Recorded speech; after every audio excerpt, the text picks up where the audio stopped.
Ini yang terlihat pada Rabu malam, Saudara. Imbas penutupan 6 gerbang tol dalam kota Jakarta yang sedang diperbaiki, kemacetan tak terhindarkan di sejumlah titik pada Rabu malam. Di Jalan Palmerah Utara menuju perempatan Selipi, sejumlah kendaraan hanya dapat melaju dengan kecepatan maksimal 20 km per jam. Nah, sejumlah pengendara mengaku terjebak di jalan hingga kurang lebih 2-3 jam.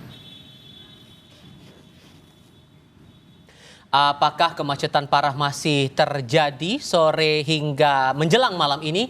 Akan disampaikan informasi pantauannya lewat laporan dari jurnalis Kompas TV Zefanya Situmeang dan Arif Rahman. Kalau mau dibandingkan dengan kemarin, Zef, apakah lalu lintasnya masih terbilang lancar dan sejauh mana Anda mencermati lalu lintas saat ini?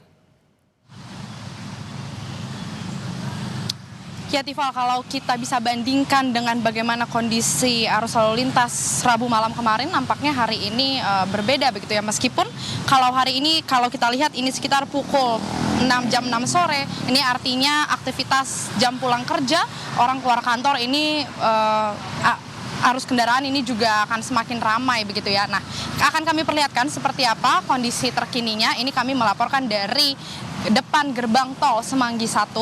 Kalau kemarin Rabu malam rata-rata mobil ini tidak bisa bergerak begitu ya, melihat dari bagaimana keluhan masyarakat di sosial media dan lain sebagainya. Tapi dari pantauan kami di jam 6 sore hari ini kendaraan masih bisa melaju di jalur arteri Jalan Gatot Subroto. Ini kurang lebih mungkin kecepatannya sekitar 20 sampai dengan 40 km per jam begitu ya, tidak stuck tapi masih bisa bergerak. Tapi memang yang menjadi sorotan ini adalah antrean untuk yang mau masuk ke tol dalam kota melalui gerbang tol Semanggi 1. Ini terlihat memang antreannya mengular cukup panjang begitu karena hanya satu gardu tol saja yang dibuka. Seperti yang sudah Anda sampaikan tadi, ini dibuka parsial.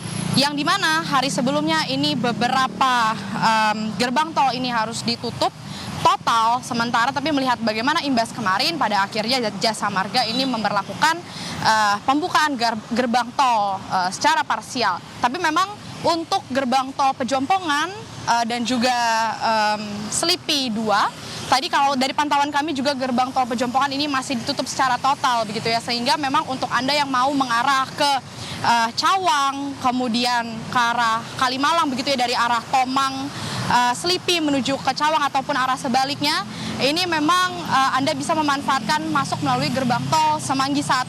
Agar penumpukan tidak terjadi di gerbang tol Semanggi 1, gerbang tol Semanggi 2 ini juga dibuka parsial, di mana dibantu dengan mobile reader yang berjalan untuk melakukan proses transaksi tap in begitu. Sementara demikian Tifal, karena seperti yang dari informasi yang sudah beredar juga, ini pembenaran atau perbaikan gerbang tol ini akan berlangsung hingga tanggal 10 Oktober mendatang.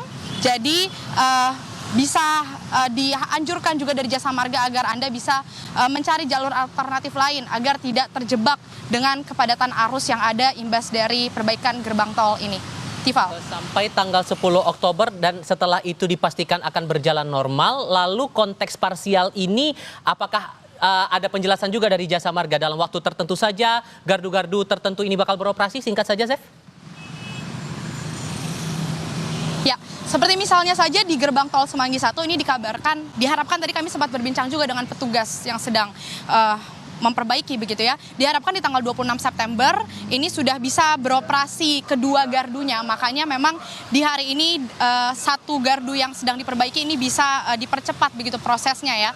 Dan diharapkan tanggal 4 Oktober untuk gerbang tol Semanggi 1 ini sudah bisa beroperasi seperti biasa. Tapi kita harus melihat juga Tifal, karena tadi kalau kami lihat sepertinya masih cukup banyak persiapan begitu ya. Seperti misalnya mesin tap in-nya ini masih butuh diperbaiki, masih butuh dipasang, karena tadi kami tidak melihat mesin tap in elektronika ini sudah terpasang. Jadi kita akan melihat apakah memang di tanggal 26 September besok gerbang tol Semanggi 1 ini sudah bisa beroperasi normal kedua-duanya. Tifal. Situmeang dan Arif Rahman melaporkan. Terima kasih.